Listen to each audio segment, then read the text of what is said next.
안녕하세요. 서울대학교 임종묵 교수입니다. 오늘은 여러분한테 과학윤리에 대한 일반적이고 아주 평이한 내용을 말씀드리고자 합니다. 사실은 과학윤리란 말을 하면 굉장히 어렵게 느껴지고 또 이거 뭐야 하는 식으로 생각할 수 있겠죠. 하지만 어떻게 보면 과학윤리는 단순히 과학 또는 윤리의 얘기가 아닌 인간이 생활하면서 또 발전하면서 자연스럽게 생긴 제도라고 할까요? 아니면 규율이라고 할까요? 아니면 불문율이라고 할까요? 그런 겁니다. 과학은 생각보다 아주 단순하고 또 아주 기초적으로 우리가 지켜야 될 것을 지켜야 하지만 그것이 세계 최초가 되던 아니면 인류의 발전을 이룰 수 있는 큰 업적으로 연결되게 되는 거예요. 마치 우리가 사회에 나가기 위해서는 집안에 있던 속옷을 다 벗어던지고 나갈 수는 없죠.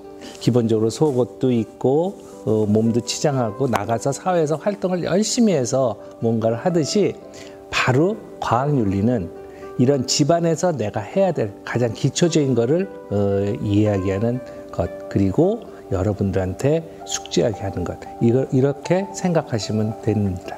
자, 그럼 첫 장으로 넘어가겠습니다. 자, 과학은 사실은 인류의 발달과 함께 같이 발전되어 왔습니다. 자, 그럼 과학이란 뭐냐? The science. 영어로 science라고 그러죠. 자, 맨 처음 시작은 무엇일까요? 자, 사람이 뭔가를 할 때 먼저 생각을 하겠죠. 과학도 마찬가지입니다. 과학의 제일 처음에 시작점은 사람들이 하는 생각이에요. 생각. 그 생각이 그럼 호기심으로 바뀌겠죠. 예를 들어서 길거리에 저 동물이 있다. 강아지가 있네. 그럼 강아지가 뭐 먹지? 하는 그런 호기심. 그게 또 다른 과학의 보다 세부적인 출발 포인트입니다. 자, 뭐 먹지에 대한 거를 알아보게 되겠죠. 바로 그것을 우리는 실험이라고 하고, 실험이 몇 개 모인 걸 연구라고 하고, 그 연구의 성과를 내는 것을 바로 과학의 결과물이 되는 거죠. 그래서 과학의 첫 번째 포인트는, 가장 처음 포인트는 생각이고, 그 다음에 호기심, 실험, 연구가 모여서 과학이 되는 걸로, 그렇게 여러분들이 과학을 정의하시면 됩니다. 자, 그렇다면 그럼 연구의 정의는 뭘까? 연구의 정의는 아주 단순합니다. 연구는 누가 하죠? 강아지가 하나요? 야옹이가 하나요? 소가 하나요?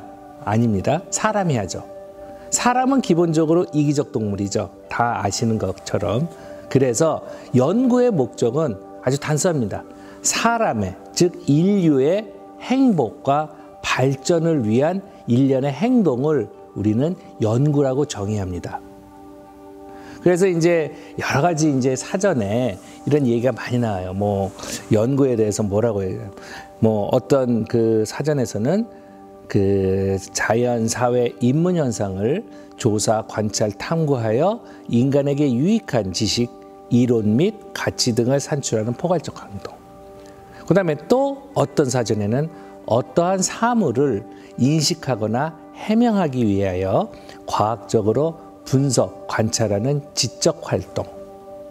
또 어떤 사전에서는 세상에 대해서 인간이 새롭게 알게 되거나 이미 존재했던 지식의 발견, 해석, 정정, 재확인 등에 초점을 맞추는 체계적 조사 활동이라고 얘기합니다. 참 어렵죠.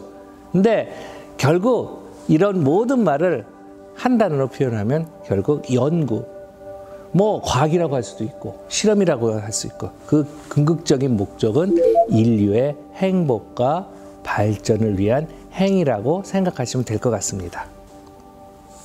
자, 그럼 이러한 과학은 어떻게 발전됐을까요? 자, 세계 인류의 역사를 한번 돌이켜보죠. 자, 보면 제가 학교 다닐 때는 이 사람은 그냥 진화됐다고 배웠어요. 뭐 일견 맞을 수도 있습니다. 그렇지만 요즘은 그렇게 안 봐요. 요즘은 어떻게 되냐면 그 라마르크란 과학자가 했던 용불용설하고 진화론하고 같이 섞어서 얘기합니다. 그래서 그 뭐 예를 들어서 크로마뇽인 네안데르탈인이 많이 있었는데 유럽에 살던 네안데르탈인이 아프리카에서 유래한 호모사피엔스, 즉 지금의 저희의 선조죠 하고 싸워갖고 져갖고 결과적으로는 정복을 당해갖고 호모사피엔스, 즉 인간의 시대가 열렸다. 이제 이렇게 얘기해요. 근데 어쨌건 일단 그런 역사를 보면서 소위 말하는 사람들이 좀 더 이제 편하게 살려고 노력을 해요. 자, 예를 들어 봅시다.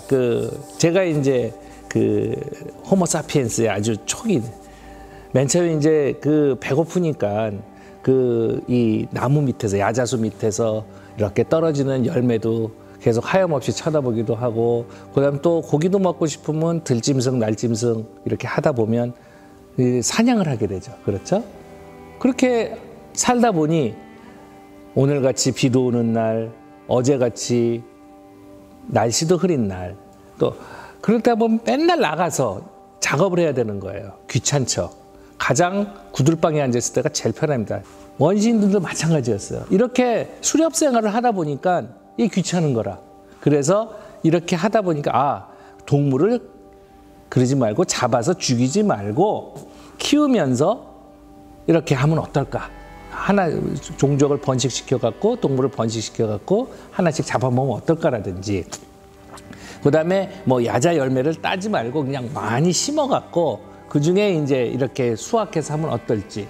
뭐 그게 야자 열매에서 이제 벼나 보리나 이런 걸로 바뀌었겠죠. 작물로. 그래서 이런 경작 활동이 시작된 거를 어떻게 보면 과학의 제일 시초라고 봅니다. 그게 보통 보면 뭐 빠르면 뭐 기원전 8,000년, 그다음에 근세에는 뭐 3,000, 뭐 평균 잡아서 한 5,000년 전후에 이러한 수렵 활동이 경작 활동으로 바뀌는, 뭐 축산이 되고 이제 이런 활동이 시작되는 시기를 과학의 시초라고 봐요. 그러다 보면 거기서 이제 점점 이제 발전하다 봅니다. 어느 날 예를 들어서 포도를 많이 수확했는데 포도에 뭔가 이상해. 뭔가 곰팡이가 낀 것도 하고 뭔데, 그래갖고 포도가 눌러 터졌는데 거기 뭔가 국물이 있어. 그래서 근데 그걸 먹었더니 달짝지근하면서 기분이 좋아갖고 해롱해롱 되다가 취해서 잤다. 그게 예를 들어서 포도주의 근원. 뭐 예를 들어서 쌀이나 이런 게 물에 젖어갖고 있는데 거기 곰팡이가 있는데 부풀어 터졌는데 그걸 먹어보니까 참 맛있었다. 그게 빵의 근원. 이런 식으로 이게 과학이 자연스럽게 발달되게 돼요. 그러다 보면 이제 과학이 발전되면서 커다란 이제 변곡점들이 하나씩 생깁니다. 우선 첫 번째 변곡점이 뭐냐면 그리스 때 생긴 의학의 발달이에요. 히포크라테스 전후로 해서 있었던 사람을 고치려고 하는, 뭐 사람이 살다가 아프니까 당연히 뭐 약초를 뭐 캐러 갔다 오기도 하고 뭐를 좋다는 걸 사람들한테 구전되는 걸 하기도 했을 거죠.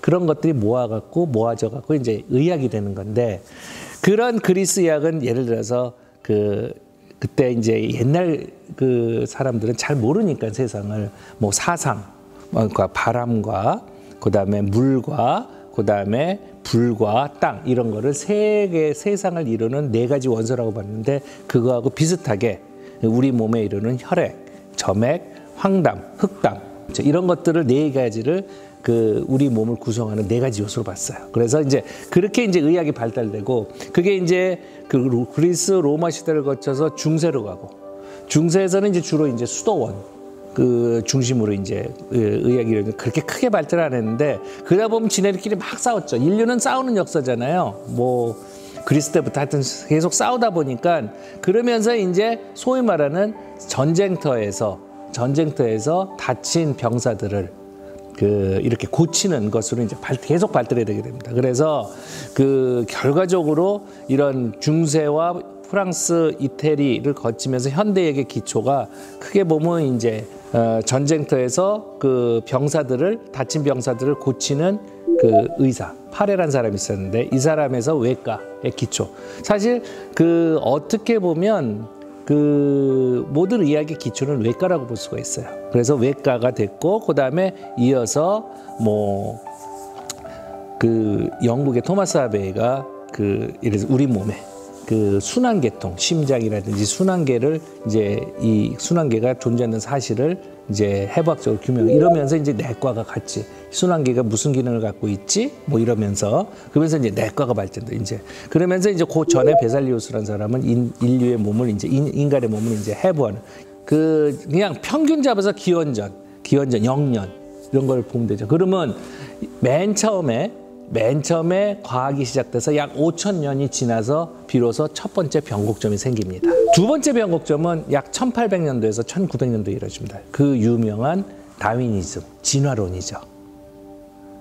그 다음에 이 진화론과 연계된 멘델의 세 개의 법칙 있죠. 분리의 법칙, 독립의 법칙 이런 것들. 이런 멘델리안 1900년. 요 사이의 100년을 현대 의학과 생물학의 혁신적인 변곡점이라고 보고 있어요. 그 다윈 이전과 이후의 생물학의 접근 방법 완전히 달라졌거든요. 마찬가지로 그 상태에서 멘델이 그 이유를 밝힌 거고 왜 그 완두콩은 색깔이 뭐 이렇게 섞이지? 뭐 그 유명한 여러분들 고등학교 때 그것에는 그런 거 보이시죠? 똑같습니다. 그래서 이게 결국 연관되어 있는 건데 다윈이즘과 소위 멘델의 법칙이 발견되거나 제한된 1800년에서 1900년 요걸 두 번째 변곡점이라고 해요. 자 보십시오. 맨 처음에는 5천이 걸렸는데 두 번째는 1800년에서 1900년밖에 안 걸렸어요. 자 그럼 세 번째는 어떻게 될까? 자 세 번째는 소위 말하는 생명의 근원을 알게 된 소위 말하는 왓슨 앤 클릭이 발견한 DNA 유전자 나선형 구조의 발견입니다. 이게 1950년대예요. 50년밖에 안 걸렸어요. 세 번째 발견. 여기서 많은 발전이 이루어지죠. 그러다 보니까 그보다 10년, 20년 후에는 소위 말하는 생명공학, 바이오테크놀로지라고 그러는데 생명공학이 탄생하게 됩니다. 여러분들 앞으로 이제 뭐 중학교나 고등학교 생물 시간 배우고 대학교 들어갈 때 이제 그 단골 손님이죠. 뭐 DNA가 RNA로 유전 정보를 전달하고 RNA가 프로테인을 만드는 유전 정보를 전달한다. 그래서 거기에 전사 과정이 있고 해석 과정이 있다. 이런 소위 말하면 저희는 이제 그 센트럴 도그마라고 하는 이 생명체 중심이론이죠. 가장 핵심이론인데 요런 그 제안이 되면서 그 제안의 시초는 아까 말씀드린 왓슨과 클릭 박사가 만든 그 DNA 나선형 구조의 발견이죠. 그러면서 이 DNA를 자르거나 읽거나 하는 이러한 기술들이 개발되게 된다. 이게 1970년도.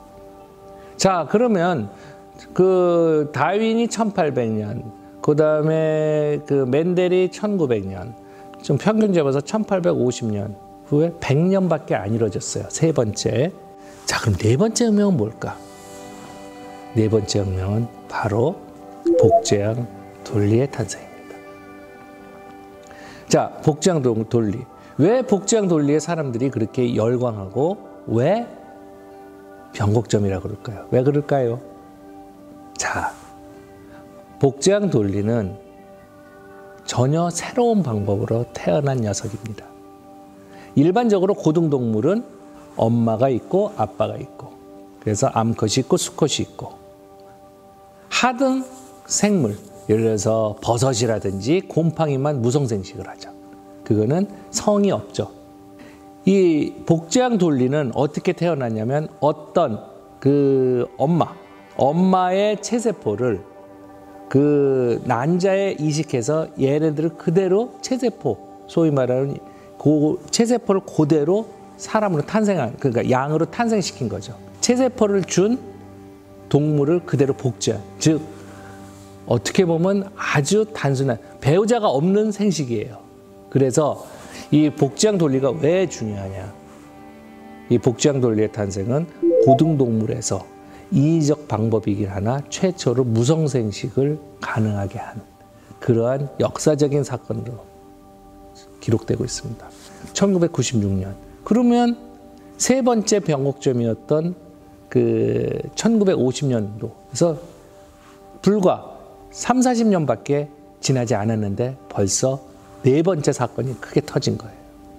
그러다가 다섯 번째 사건은 10년도 안 돼서 발생하게 됩니다. 그게 바로 2003년 셀룰라 제노믹스란 회사에서 어떤 인간의 염색체, 염기 서열을 모두 다 분석을 했어요.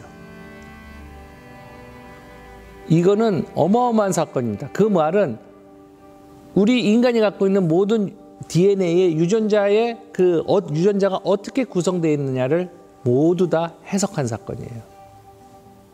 지금은 난리도 아닙니다. 지금은 뭐 전 세계에서 뭐 날아다니는 날짐승 다 유전자 연기서를 해석하고 뭐 동물은 물론이고 가축 동물 물론이고 이렇게 했는데 이 시초가 2003년도 셀룰라 제노믹스. 즉 여러분들 제가 몇 장의 몇 번의 설명에서 말씀드리고자 한 것은 뭐냐면 이러한 과학의 발전은 인류의 발전과 함께 점점 빨라졌어요. 이렇듯이 과학이 차츰 빠르게 발전하게 됩니다. 근데 이제 과학이 발전하면서 여러 가지 생각이 바뀌게 돼요. 단순하게 과학자에 대해서 존경하고 칭찬하던 시대에서 이제는 과학자가 여러 가지 룰에서 구제를 받고 또 행동에 제약을 받기도 합니다. 왜냐? 옛날의 과학자들은 어떤 부의 축적이나 이런 거에 상관없이 자신이 가진 호기심을 알기 위해서 열심히 노력해서 그 결과물이 인류의 발전에 크게 이바지하는 이러한 역할을 했기 때문에 사람들한테 큰 존경을 받았어요. 예를 들어서 큐리 부인 같은 경우는 본인이 암에 걸림에도 불구하고 이 소위 말하는 엑스레이나 이런 거에 대한 연구를 했잖아요. 마찬가지입니다. 뭐 파슬레 같은 경우는 뭐 자기가 접종을 하기도 하고 이런 소위 말하는 자신의 헌신을 한 역할을 한 과학자가 굉장히 많아요. 하지만 최근에 뭐 저도 과학자지만 최근에 저도 이제 논문을 쓰고 연구를 하면 저도 특허를 내요. 그러면 특허란 것은 경제적 이익을 창출해요. 그건 어디까지나 경제적 활동, 즉 사회적 활동에 연결이 되기 때문에 사회적 규범을 어느 정도 지키지 않으면 이게 엉뚱한 방향으로 과학의 발전이 사회에 엉뚱한 결과를 초래하게 됩니다. 그래서 어느 때인가부터 과학이 사회에 일정의 책임을 져야 된다는 얘기가 됐고 그것이 바로 현대 과학윤리의 시초가 됐어요. 그 시초가 된 분이 1865년 프랑스의 과학자 클라우드 버나드가 아주 유명한 말씀을 했어요. 즉 의학 실험의 도덕적 원칙은 바로 이거다 하는 아주 유명한 말을 했습니다. 뭐 영어로 이렇게 썼지만 실험 결과가 과학에 매우 이롭고 또 다른 이의 건강에 큰 도움이 되고 인류 발전에 크게 이바지하더라도 그 실험자가 대상으로 하는 사람의 조금의 위험이라도 끼치거나 아프게 하거나 이런 잘못된 걸 하면 그건 절대로 인정받을 수 없다란 아주 유명한 말을 해요. 이것이 바로 과학윤리의 기초 사상이 됩니다. 이런 유명한 선언 이후에 사람들은 그럼에도 불구하고 실수를 하기 시작합니다. 대표적인 케이스가 나치 독일의 유태인 실험, 생체 실험이라든지 일본군도 나쁜 짓 했죠. 근데 그렇다고 승전국인 미국도 좋은 짓만 하는 건 아닙니다. 미국 같은 경우는 유명한 터스키기 케이스라고 해서 흑인을 인종차별적 관점에서 의학 실험을 한 게 있어요. 매독이라는 성병을 흑인은 많이 걸린다란 가정에서 시작해갖고 온갖 나쁜 짓을 한 것도 있어요. 일본은 뭐 얘기할 필요 없죠. 우리나라 사람들의 생체 실험에 이런 것들이 계속 문제를 일으키게 되고 또 심지어는 제2차 세계대전이 끝난 다음에 거기서 이제 2차 세계대전이 끝나면서 다음에 얘기하겠지만 유명한 뉴른베르그 선언이 나온 다음에도 사건이 끊이지 않습니다. 이번엔 또 제약회사에서 유명한 탈리도마이드라는 것 나와요. 탈리도마이드 스캔들이 납니다. 이 탈리도마이드가 뭐냐면 영화에서 보신 기억이 있을지 모르지만 손과 발이 이렇게 짧은 애들. 그게 뭐냐면 탈리도마이드라는 약이 옛날에 아주 혁신적인 의약품이었어요. 1950년대 혁신적인 의약품이었는데 문제는 그거의 부작용을 모른 거예요. 입덧이라든지 입덧이라든지 그런 뭐 진통 이런 작용이 있어 여러 가지 작용이 있어갖고 아주 명약이라고 했는데 그 탈리도마이드 약을 먹은 임산부가 낳은 애들이 다 팔다리가 짧은 이런 비극적인 일이 생긴 거예요. 독일에서. 이러고 나서 이 1865년에 클라우드 버나드가 얘기한 실험의 원칙의 선언은 더욱더 부각이 됩니다.